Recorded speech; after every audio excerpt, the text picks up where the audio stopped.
nandito pala kami sa Sundowners Resort dito sa Botolan, Zambales. And grabe, 4 AM kami umalis sa bahay sa Alabang. Then ayun, 12 noon na kami nakarating, mga 8 hours. Pero kasama na rin yung mga ano namin, stopover, ganyan. Medyo hindi pa nga siya traffic talaga eh. Pero pag siguro mas traffic, mas grabe yung ano namin, biyahe. Anyways, I'm gonna show you the area. Ito pala yung pinaka-parking area niya. Medyo papasok lang siya from the highway. Tapos, ayan, malawak yung parking and ma-amaze kayo pag nakita niyo yung pinaka reception area kasi ang ganda. So, let's go guys. So, ayan, muna kami. Maaga kasi kami nakarating. So, 3 PM pa yung pinaka-regular check-in nila. And matagal ko na siyang binook guys. Ang binook ko is the left wing villa, 2-bedroom left wing villa. Tapos nag-book pa ako ng isang room kasi hindi siya available until 25. Kaya dalawa yung booking na ginawa ko. Yung isa is yung parang couples room lang. Pero yun, ayan, look at here. Parang sobrang relaxing. Pero ang init pa guys, kaya hindi kami makakagala. Right? Then, are you excited to show? I will tour you around guys. And let's go! Pinaka nila, reception area. Sobrang ganda dito yung waiting area nila. And sobrang aesthetic. Alam niyo yun, ganda ng place, promise. So, yan. Tapos meron silang souvenir shop. Ayan, waiting area mo. So, ayan sila guys. They are just waiting and excited na sila na mag-check-in. Kaya lang 3 PM pa. Ayan, ang ganda diba? So nice. What? Pero let's bagets. Let's check kung anong meron dito guys. Pero ang init. Tinatamad akong lumabas. Pero ayan yung view. Tapos yung mga rooms nila, meron siyang own pool. So yung kinuha ko syempre yung may own pool kasi ang tatakaw nilang mag-swimming. Ang dami nilang rooms dito. So ang ganda. So check natin kung anong meron.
Guys, we are just waiting para mag-check-in kasi pa-check out pa lang yung nandun sa room namin sa 2-bedroom left wing villa. Parang nakita ko siya doon.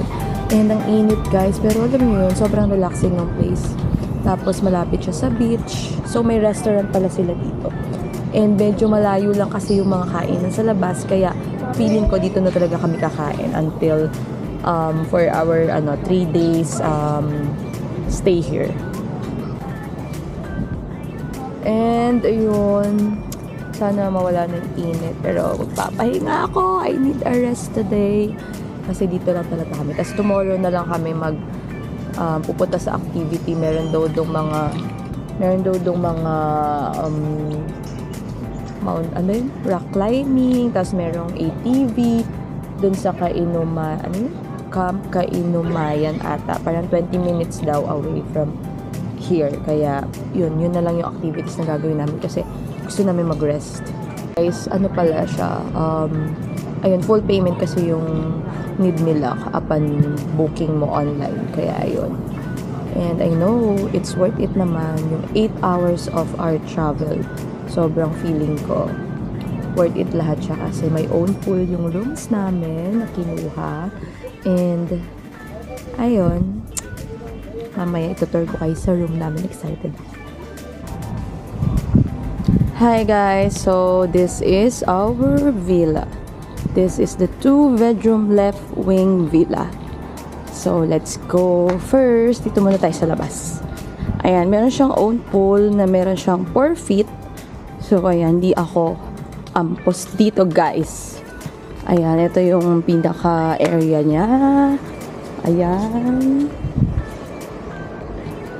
Yan, tapos yon yung dalawang room. So, nasa labas yung room eh. Separate kasi yung kitchen and dining area nila. So, tara, pasok tayo dito sa first na room.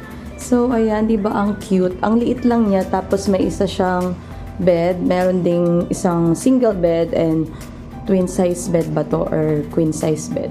So, yan, meron silang alcohol pero wala silang ano guys. Wala silang soap, toothbrush, toothpaste, so kayo na lang yung magdadala. Yan, ang linis naman kasi ang tagal din talaga nila naglinis kanina. So, this is the toilet and bath with shower. Malinis naman siya guys and sobrang aesthetic lang, diba? So, for the second room, here is the second room with 2 beds. Ayan, dito na lang yung mga kids. Tapos may own TV din siya guys. Yan. Ang linis and ang bango. Promise. So, this one is the toilet and bath. Ayan. Diba? Ang linis niya. Yun nga guys, sobrang tagal lang namin nag-intay. Maybe maaga lang talaga kami dumating. Kaya sobra kaming, anong tawag doon, na inip. Pero standard check-in talaga nila is 3 p.m. tas 2:30 p.m. yung check-out. And ayun, medyo mainit pa kaya hindi rin kami makaligo and makapunta dun sa beach. Pero later, papakita ko sa inyo yung beach area. But for now, let us go to the kitchen and dining area. So, ayan, nakikita nyo naman, sobrang lawak ng pinaka space niya dito sa labas. Tapos, yun yung view. Ang ganda! O, diba? It's a dream vacation. And dito lang kayo with your friends. This is the 2-bedroom left wing villa. Let's go inside. So, ayan, nagsiselfone na naman sila. And this is our dining area and the kitchen. Ito nga pala yung aming mga exchange gift later. Inayos ko na siya para later mag-exchange gift na kami. Tapos meron din siyang toilet and bath here. May telephone. So, ayan guys, kompleto siya. Meron siyang plates. Ayan, may plates and everything. The utensils. So, kung gusto niyo magluto, ayan, kompleto naman sila. May oven, may microwave, may what's that? The rice cooker and this one. So, yun. Dadalhin nyo na lang is yung lulutuin nyo. Tapos, kompleto naman siya. Ayan, meron siyang ano kanina. Check nila lahat yan before they surrender the room to you. So, ayan, kompleto. Wala lang talaga siyang soap, guys. And toothbrush, ganyan. Pero may towels naman and blanket. So, yun na nga. Sobrang aesthetic ng place. And meron silang restaurant dito. Sakto lang naman yung price. Hindi siya super mahal. And for me, okay, affordable naman siya. Kaya lang, medyo nakakasawa din if 3 days kayo dito. So, yun at yun lang din yung orderin nyo. Pero much better talaga magdala kayo ng food kasi meron naman lutuan. For me, yung lulutuin pala. Kasi medyo malayo siya dun sa pinaka town proper. Kasi papasok pa siya eh. Tapos nung pumasok kami dito, walang masyadong, alam mo yun, bilihan or convenience store like 7-Eleven pa rin dun pa sa pinakalabas.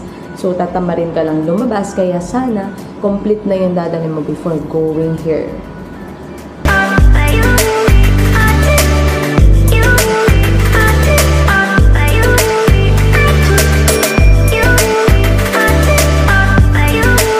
Checking out kasi nga 12:30 check out dito. Tapos, lalabas muna kami, magmamasyal, and 3 p.m.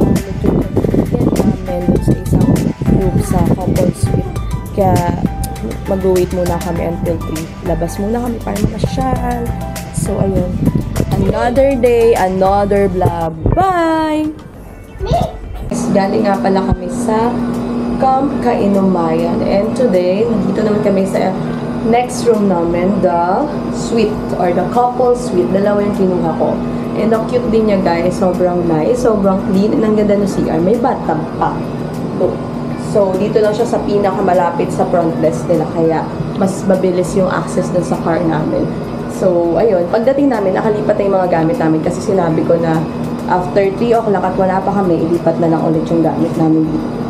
So, let me tour you around to our sweet and small room. Ayan guys, dito yung parking, diba? Tapos, this one is the reception. Parang tatlo lang yung suite dito. And we are occupying the 1 and 2. So, this one is the bathtub here. Oh, ayan. Tapos, this is the room. Ang linis niya. Ang cute. Look. Sobrang cute. Yan, ang ganda. Ay, maganda. Okay pa yung TV dito. Tapos, kompleto naman siya. May initan ng water. May coffee. Ang ganda ng glass. Sobrang cute. May bathroom pa. Tapos, ang cute. This one. And then, the mirror. Favorite ko to. Ang cute niya. Ang ganda. And this is the CR. The toilet and bath is so nice. Ang cute naman. Mas maganda pa tong CR dun sa kabilang room namin. Yun. Isang bango-bango. Wow, that's nice. Gold yung theme. Gold. Dun sa kabila kasi more on black yung mga ano. Tapos may dental kit pala siya. Sa kabila wala eh.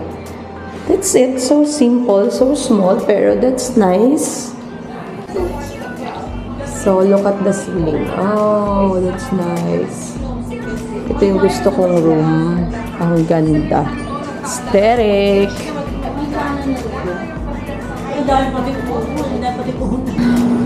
So, this is our last night here at Sundowners. Kaya yun, dito kami Christmas Eve. So, bili na lang kami ng food sa labas. And ito nga lang room na to, walang lutuan compared dun sa kinuha naming room last day. Kaya, ayun, bili na lang kami ng food for our Christmas Eve dinner. And yun lang naman guys. Tomorrow, ayun, uwian na ulit after vacation. Work na ulit after 3 days and 2 nights of having fun here at Sundowners. And sayang nga kasi yung ibang rooms talaga nila is already occupied. So, hindi na kami nakapag-transfer to a bigger room again. But, later we'll go to the beach and we will just look for the sunset. So, that's it for today, guys. Bye!